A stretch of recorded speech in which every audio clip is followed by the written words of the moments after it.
Kitab Kejadian pasal 50 ayat ke-1. Lalu Yusuf menerbahkan dirinya mendekap muka ayahnya serta menangisi dan mencium dia. Kedua, dan Yusuf memerintahkan kepada tabib-tabib, yaitu hamba-hambanya, untuk merempah-rempahi mayat ayahnya. Maka tabib-tabib itu merempah-rempahi mayat Israel. Ketiga, hal itu memerlukan 40 hari lamanya, sebab demikianlah lamanya waktu yang diperlukan untuk merempah-rempahi, dan orang Mesir menangisi dia 70 hari lamanya. Keempat, setelah lewat hari-hari penangisan itu, berkatalah Yusuf kepada seisi istana Firaun, "Jika kiranya aku mendapat kasihmu, katakanlah kepada Firaun." Kelima, bahwa ayahku telah menyuruh aku bersumpah, katanya, "Tidak lama lagi aku akan mati. Dalam kuburku yang telah kugali di tanah Kanaan, disitulah kau kuburkan aku. Oleh sebab itu, izinkanlah aku pergi ke sana supaya aku menguburkan ayahku. Kemudian aku akan kembali." Keenam, lalu berkatalah Firaun, "Pergilah ke sana dan kuburkanlah ayahmu itu, seperti yang telah disuruhnya engkau bersumpah." Ketujuh, lalu berjalanlah Yusuf ke sana untuk menguburkan ayahnya, dan bersama-sama dengan dia berjalanlah semua pegawai Firaun, para tua-tua dari istananya dan semua tua-tua dari tanah Mesir.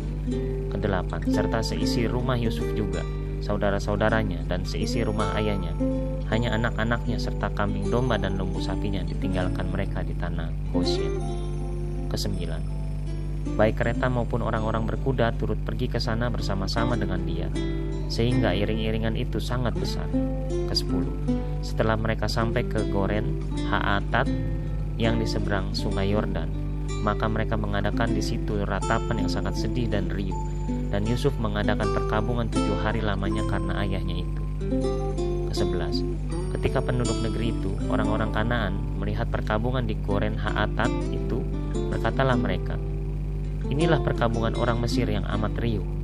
Itulah sebabnya tempat itu dinamai Abel Mizraim, yang letaknya di seberang Yordan.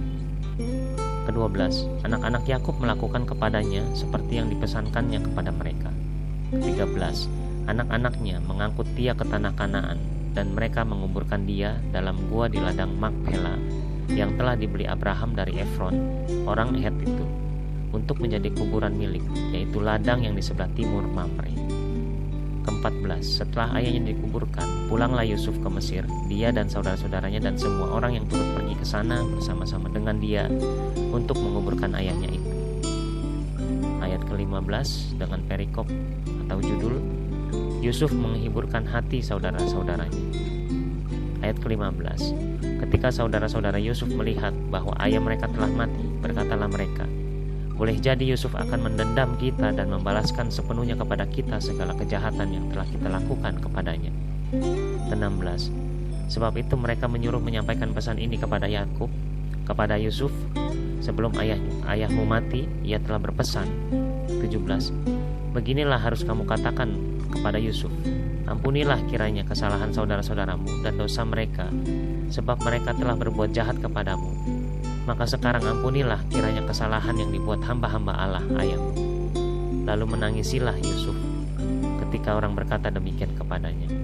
Ke-18, juga saudara-saudaranya datang sendiri dan sujud di depannya serta berkata, "Kami datang untuk menjadi budakmu." Ke-19, tetapi Yusuf berkata kepada mereka, "Janganlah takut, sebab aku inikah pengganti Allah?" Tanda tanya. Ke-20, maka kamu telah mereka-rekakan yang jahat terhadap aku, tetapi Allah telah mereka-rekakannya untuk kebaikan, dengan maksud melakukan seperti yang terjadi sekarang ini, yakni memelihara hidup suatu bangsa yang besar. Ke-21, jadi janganlah takut, aku akan menanggung makanmu dan makan anak-anakmu juga. Demikianlah ia menghiburkan mereka dan menenangkan hati mereka dengan perkataannya. Ayat ke-22 dengan perikop atau judul, Yusuf meninggal. Ayat ke-22, adapun Yusuf, ia tetap tinggal di Mesir beserta kaum keluarganya. Dan Yusuf hidup 110 tahun. Ke-23, jadi Yusuf sempat melihat anak cucu Efraim sampai keturunan yang ketiga, juga anak-anak Makir, anak Manasye, lahir di pangkuan Yusuf. Ke-24, berkatalah Yusuf kepada saudara-saudaranya, "Tidak lama lagi aku akan mati. Tentu Allah akan memperhatikan kamu dan membawa kamu keluar dari negeri ini ke negeri yang telah dijanjikannya dengan sumpah kepada Abraham, Ishak, dan Yakub." Ke-25, lalu Yusuf menyuruh anak-anak Israel bersumpah, katanya, tentu Allah akan memperhatikan kamu. Pada waktu itu, kamu harus membawa tulang-tulangku dari sini. Ke-26, kemudian matilah Yusuf, berumur 110 tahun. Mayatnya dirempah-rempahi dan ditaruh dalam peti mati di Mesir. Demikianlah pembacaan Alkitab Perjanjian Lama. Kitab Kejadian sudah selesai. Saya akan lanjut untuk pembacaan Kitab Keluaran yang saya sedikit cuplik. Itu dimulai dari kisah atau historical Musa dan Harun memimpin bangsa Israel agar keluar dari tanah Mesir menuju tanah Kanaan, yaitu tanah perjanjian Tuhan Allah kepada Abraham. Tuhan Allah Abraham, Ishak, dan Yakub yang hidup itu. Nah, saya juga dari kitab Kejadian ini coba memberi catatan kecil untuk lebih meringkas agar kita dapat mengerti eksistensi Tuhan Allah dan juga tentang peradaban manusia pada zaman itu. Berikut catatan kecil yang ingin saya sampaikan.